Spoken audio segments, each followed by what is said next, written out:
Chapter 17. Children Obey. Anastasia opened her eyes. The last thing she remembered was the Deamhan blood burning and circling through her veins before she collapsed on her bed. Now she heard Remy's voice in her ear. "You up?" She turned her head slightly to the right to the sound of his voice. Light spots created by the lamp on the nightstand near her bed crimped her view. She sat up in bed and glared at him. "I've been trying to wake you for a while now," he said slowly. She raised herself from the comfort of her bed. What happened with Veronica? Before Remy could answer, she dressed herself quickly. The Deamhan blood had left her system, replaced with severe pain still ravaging her body, signaling that she needed to feed. She left her room and walked down the hallway, lowering each curtain as she passed. Even though the sun had set, there was still a trace of red and orange in the sky. She made it around the corner and stopped just feet from Veronica's room, smelling Remy's strong lingering scent from last night. She slicked back her tousled hair, combing out the knots with her fingers, and she then placed her hands on the doorknob, turned it, and opened the door slightly. She peeked in, seeing Veronica laying on her bed. After she heard the strong cadence of Veronica's heartbeat, she calmed herself and entered the room. Somehow, she had made it through the night, still human. She stared at Veronica's quaint features, her dark eyebrows, her average-sized lips, her round face, and it brought her back to the time when she first encountered Veronica at Dark Sepulchre.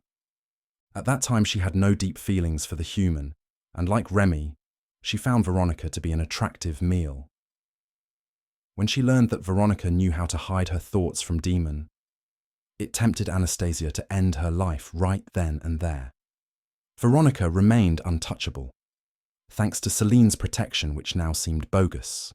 It took every atom that made up her entire body to also protect her, and she found herself switching back and forth from her human side of compassion to her Deamhan side of callousness. Her face still showed signs of her illness, yet she looked better than the night before. "I think she'll be fine in a few days." Anastasia heard Remy's voice behind her. She looked over her shoulder, seeing his cracked lips pull back into a smile. "It's good you didn't sire her," Anastasia replied. "I thought you would." "I'm not that disorderly." He walked up to her and stood at her side. "I can handle my emotions." Anastasia felt her hunger pangs beginning to become more emphatic, but again she pushed the thought of feeding aside. "You said last night that Veronica researched about the pure ones." "Yeah." His eyes narrowed in on her. "You have a plan, don't you?" She walked out of the room and down the hallway, heading toward Nathan's study. She couldn't remember the last time she'd been there when Nathan wasn't there. It wasn't a room she enjoyed or even bothered to discover, but she knew he kept all his research materials about the Deamhan tucked nicely on the bookshelves lined against the wall.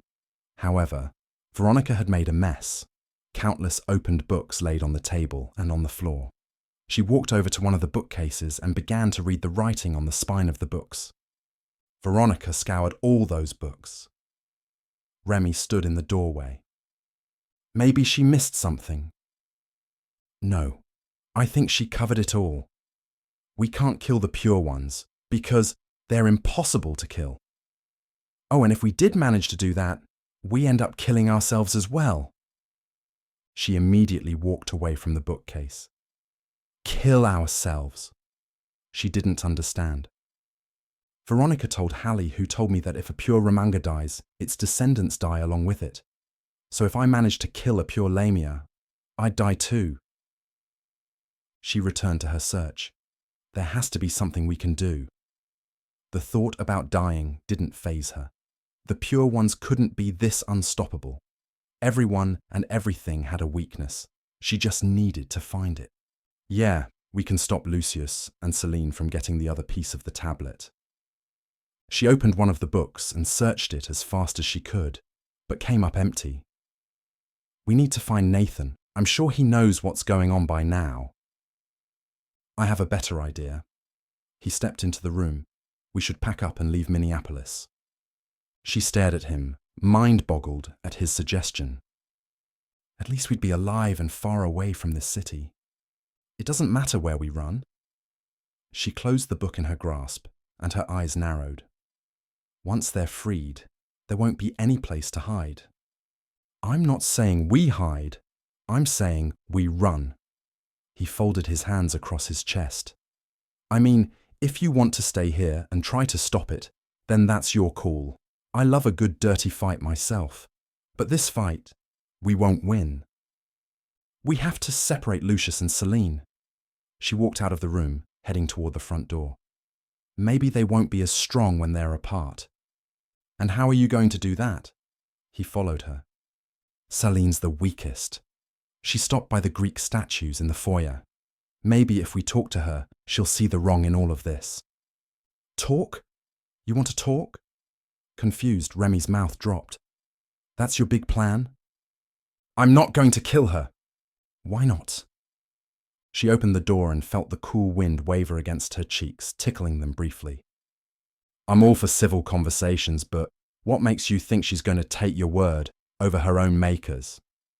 He descended the front steps and stopped just short of the front yard that still had small mounds of snow that had not melted yet from the warm weather. She'll die for Lucius. And eventually she will. The right corner of his mouth curled in a half-cocked smile. Awesome sauce. He took a few steps before looking over his shoulder at her. Shall we? Without warning, he took off in a blur, jumped over the fence surrounding the yard, and took off through the trees, heading to Minneapolis. Anastasia quickly followed, staying on his tail. Everything around them moved as if it existed in its own realm. The stars streaked in the night sky, and the city lights combined their auras. They were moving faster than anyone or anything could move. They zigzagged around cars and trucks stopped at stoplights. When they made it into downtown Minneapolis, they moved around pedestrians who had no idea except for the surprising gust of wind. Remy continued through the downtown area and to East Minneapolis, where he slowed down just before reaching a busy intersection. He moved into the alley, and seconds later Anastasia appeared beside him, stirring up empty cans and other garbage from the streets. The smell of car exhaust filled her nose. She heard roaring engines and the thoughts of humans around them. So much better than a taxi. Remy straightened his clothes. They stopped across the corner of Pearson Market. The street was deserted except for potholes in the asphalt filled with water from melting snow. Anastasia stared down at her reflection in one puddle at her pale face. She needed to feed, but she didn't have the time. Ahead, the smell of Deamhan and Celine's human minion exuded from the sanctuary. She crinkled her lips in disgust. She walked forward with Remy following her in silent steps, their bodies on high alert. Celine was there, somewhere inside the two-story home, maybe along with Lucius. She walked up to the door, noticing that it was slightly opened. She kicked it gently, and it swung back, knocking against the wall. Her keen sense of smell picked up on the sweet smell of poinsettias and peppermints. Ahead, she saw Jessica, who jumped to her feet, on alert at their unexpected visit. Remy chuckled quietly at the human. Anastasia approached Jessica, sensing that she was not afraid of them. Instead, she stood tall. Are you here to see Celine? Her voice sounded somewhat archaic. Remy examined the human closely. Well, who else do you think we're here to see? He turned back to Anastasia, who looked down the hallway. In one quick movement, she grabbed Jessica, sinking her teeth into the base of her neck. Jessica let out a gurgled scream, but Anastasia placed her hand over her mouth to silence it. The warm blood trickled down her throat, healing her and silencing her hunger pains. She released her grip, letting Jessica's limp body fall to the floor. You don't waste any time, do you? Remy chortled. I needed to eat. And how was that supposed to help us get Celine on our side? She looked down the hallway, seeing a bright light illuminating from a room. She then heard Celine's voice, clear as day, in a whisper. You didn't have to do that. Of course she did. It's Anastasia, Remy replied. They walked down the hall and to the room.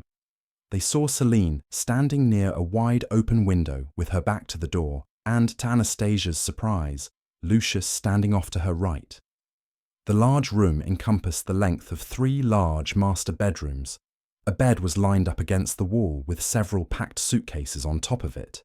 Celine looked over her shoulder, frowning at Anastasia, but her piercing eyes revealed a woman who still had something up her sleeve. "I told you we couldn't trust her." Celine stared wildly at Lucius. A look of disappointment appeared on Lucius's face. And she brought her annoying friend. Celine's green eyes circled to Remy. Remy's eyes tapered and he quickly turned to Anastasia. "We're about to die, aren't we?" "There's a high probability," Anastasia muttered to him. "So I guess I should just say what's on my mind." He cleared his throat, preparing for his speech. "Believe it or not, I'm a demon that follows decretums."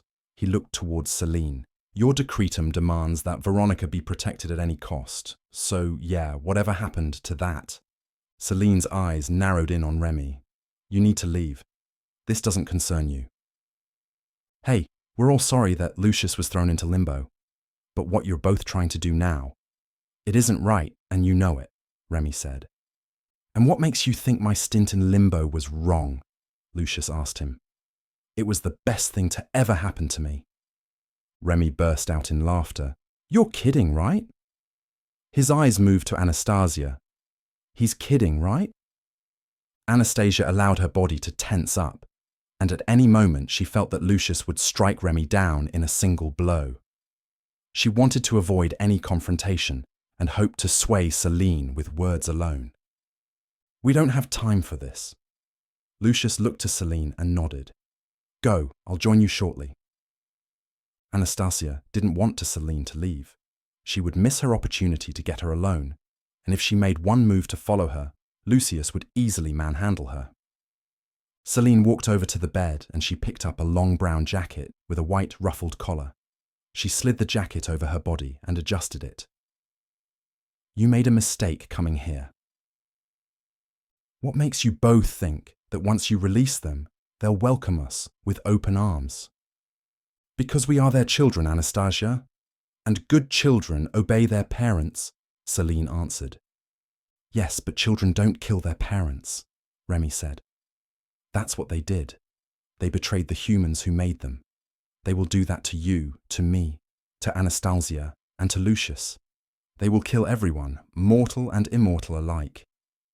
"Heretic," Lucius growled. "Maybe." Remy shrugged. "But we all know how Deamhan act. We know what our kind are capable of." "Enough!" Lucius raised his voice. "Celine, go, I'll handle this." Celine nodded back, and before Anastasia had any chance to stop her, she rushed out of the room and her sanctuary in Deamhan's speed. "Well, that was a bust," Remy whispered to Anastasia. "What now? Do we follow her?"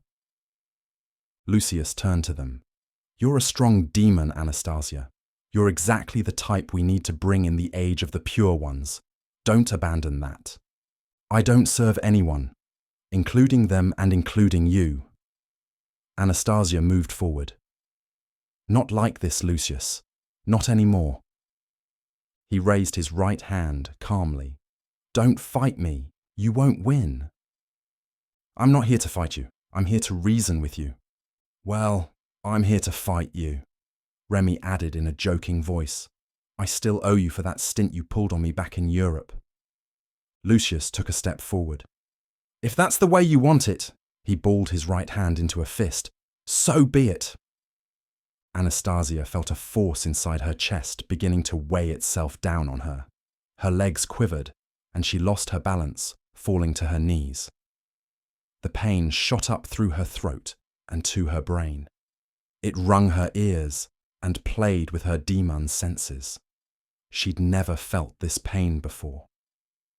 With her vision blurred, she placed her hands on the sides of her head in a feeble attempt to control the pain. It suddenly stopped.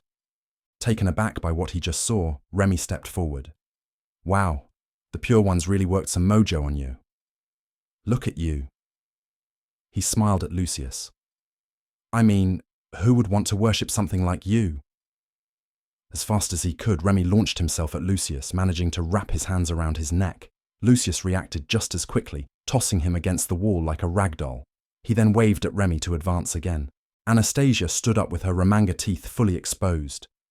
She couldn't allow Lucius to harm, or even possibly kill Remy. This wasn't the reason she came to Celine's sanctuary. Think about what you're doing, Lucius. She felt her body surging with uncontrollable strength. I have thought about it. Without warning, he leapt at her, catching Anastasia and slamming her to the ground. I'm doing what should have been done a long time ago. He pinned her by her shoulders, and his moonless eyes gaped at her. I'm securing a future for our kind. No. Anastasia reached for his hands, using her strength to move him aside, but he didn't budge. Remy advanced, wrapping his arms around Lucius' waist, holding on tight. Lucius reached around quickly, grabbing Remy by the strands of his hair and swiftly throwing him aside. He returned to Anastasia and gripped her by the neck. This time, he raised her a few feet from the ground and tossed her through the large paned window. Small shards dug into her face and arms, and she landed face first onto the wet soil outside. I get it. You're all strength. Remy jumped to his feet. You want power. Who doesn't want power? Before he could make another move, Lucius turned to face him. I don't want power. Anastasia jumped to her feet, wiping away the clumps of dirt from her eyelids. She lunged herself back inside through the broken window, landing firmly on her feet. But you have it now. Yeah, you want this golden age thing to happen. I think we get it, Remy said. But at what price? Whatever it takes, Lucius said. We're weak without their guidance. Weak, maybe, but it doesn't take away the fact that they're in there for a reason, and we're out here for a reason, Anastasia commented back. Our strength is in numbers, Lucius. You told me that once. I was wrong. He moved quickly, catching Remy by the throat. He lifted him and tossed him at Anastasia. And just like that, he was gone. She slowly raised herself to her feet. She felt a burning sensation in her left forearm, noticing a long shard of glass embedded in her skin. She yanked it out, examined it, and tossed it over her shoulder. Tell me why I agreed to this stupid plan of yours in the first place. Remy lifted himself from the floor and brushed himself off. At least, we're still alive. Yeah, I wonder why. He rubbed his neck. She couldn't ignore it any longer. Lucius wasn't the same Deamhan she'd known before, and this wasn't the first time that she fought someone as old as him, finding herself being tossed around like a limp doll. She sauntered to the front door of the house and stopped. Her eyes were quicker than her nose this time as she picked up on the sight of two Deamhan standing in the street, facing her. She then realized that her nostrils were plugged with soil and she blew the chunks free. The two Deamhan stood in the cover of darkness, away from the streetlights. The moon's white glow did little to reveal their identity, but it was the scent that spoke words to Anastasia. One of them was a Matuspa, and the other one, a female, was a Ramanga like herself. Remy noticed the figures as well. You're pretty popular, Anna, he said in exhaustion. Doesn't matter. She waved them away. They weren't the priority. She needed to get to Ollie's warehouse and fast. Phone's buzzing. He reached into his pocket, pulling out his phone. He placed it up to his ear.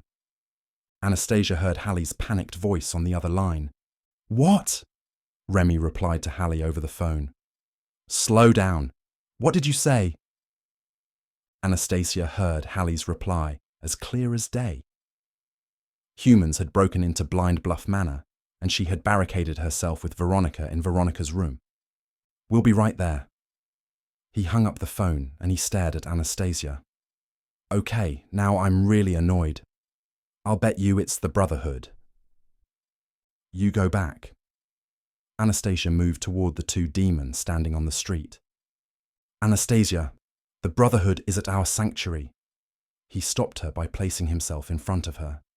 Remember the last time a group of humans came uninvited to our sanctuary? She couldn't think of a time. Exactly, Remy said. These two random demon can wait. She knew that he spoke the truth. The Brotherhood began their retaliation for what Celine did at their headquarters, starting with her. They had to get back to Blind Bluff Manor. She stood down and pointed to the two Deamhan. They're going to follow us. So we'll kill them along the way. His eyes lit up. No big deal. They approached the demon male and female, stopping just a few feet away. Anastasia's eyes meandered over them. They were young, no older than 10 years max. When she attempted to scour their minds, a barrier blocked her. The female Ramanga rushed at her in Deamhan speed, but she quickly moved out of the way, grabbing the back of her shirt and tossing her several feet in the air and onto the roof of a parked car. The Matuspa catapulted himself at Remy, but he jumped several feet into the air, avoiding his attack. Anastasia rushed at the Matuspa, and she sank her teeth into the base of his neck, ripping at his flesh. He screamed, pushed her away, and fell to the pavement on his knees. From the roof of the car, the Ramanga flew at Remy with fists raised and her mouth opened, revealing her fangs. I've never hit a pretty woman before. Remy smiled. She swung and he ducked, feeling the brisk wind travel over his head. Her punches continued non-stop, but with each punch Remy evaded, the faster the punches came. He finally found an opening and his fist connected with her stomach. The Ramanga's feet wavered, but she immediately found her footing, and she swerved to the left, avoiding Remy's rising left punch. She raised her knee, striking Remy's in the chin, and he fell back on the pavement. She quickly maneuvered herself on top of him, striking him over and over again with her fists. Remy's head jerked from right to left, feeling his cheeks burn with each hit, until Anastasia wrapped her arm around his attacker's neck and threw her off of him. She helped Remy to his feet and they ran off in demon speed, with the two demon following them. Their stride took them under a freeway, splashing through knee-high water, and they turned sharply left. They passed through stop-and-go traffic, side streets, sidewalks, and eventually near the banks of the Mississippi River. They took the river south, leaving the city, and entered a desolate area filled with rotting cornstalks and farmhouses. They stopped in the quiet area, being only a few miles from Blind Bluff Manor. They turned around, but the two Deamhan were nowhere in sight. That wasn't hard. Remy scanned the area across the river. He looked to the left at the tall dirt and rock-infested embankment. I think we lost them. Anastasia wasn't so sure. She looked up just in time to see the female jumping down at them. She tackled Anastasia, and they both fell into the wild currents of the river. She felt the coolness of the water streaming over her face and into her ears. It was an awkward position, knowing that neither of them would drown because Deamhan didn't breathe. She pushed the female back and she jumped out of the water just in time to see the male, also in midair, and his right leg connect with the side of her face. She landed on the sandy shore, swallowing a handful of sand. She turned over to see the female towering over her with a raised stake. For a second, Anastasia's eyes filled with uncertainty. Stakes were meaningless, unless the female aimed for her heart. However, if the female's goal was to incapacitate her, she would strike elsewhere, leaving her alive for them to toy with. Remy rushed toward the female, but she immediately turned, burrowing the stake into his left shoulder. He stumbled back, and the female grabbed the stake, dislodging it, and struck again, hitting just beneath his heart. Anastasia found her chance to make her move. Brandishing her teeth, she bit down into the female's neck and she pulled back, ripping flesh from bone. Blood gushed from her wound and she fell to the sand. Again, Remy and Anastasia took off down the banks of the Mississippi River. The river curved and winded around, bringing them to another remote spot. This time a freeway ran on both sides of the river with a bridge slightly above them. She stopped, noticing that stars no longer dotted the sky. In the darkened horizon appeared a tint of red, signaling sunrise. She had to finish this now and get to Blind Bluff Manor. They climbed the embankment and approached the freeway. They ran through the traffic, dodging semi-trucks, cars and other passing vehicles until they made it to the other side. Remy held his chest and he bent over. Good thing these demons can't aim to save their life. He coughed. Anastasia examined his wound. You'll heal. They heard the swift steps of the two demons approach them. Again the male launched himself at them, but Anastasia tossed him aside. He slammed into a nearby abandoned granary and she looked from the corner of her eye, seeing the female raise her stake, aiming for Remy's back. She quickly moved and caught the female by her wrist before the stake made its impact. With her other hand, she plunged her fist through the female's chest, reaching her heart. The female's eyes widened and she snarled before Anastasia ripped her heart from her chest. The Ramanga dropped to the ground and her body slowly began to dissolve into a puddle of blood, dust and bone fragments. Anastasia turned her attention to their male attacker, watching him limp toward them. Dark blood poured from his mouth and a long piece of wood protruded from his stomach. She walked calmly over to him. His heavy eyes wavered. You failed. She plunged the stake into his heart and nonchalantly she returned to Remy, uninterested in watching the demon's body wither away. In the distance she heard a male's voice coming from a small house on a hill. The front door opened and she saw the outline of a farmer gripping a shotgun in hand. Let's get going. We don't have much time. She wrapped Remy's arm around her shoulder, and after taking one final look at the remains of their two attackers, they sprinted in demon speed for Blind Bluff Manor.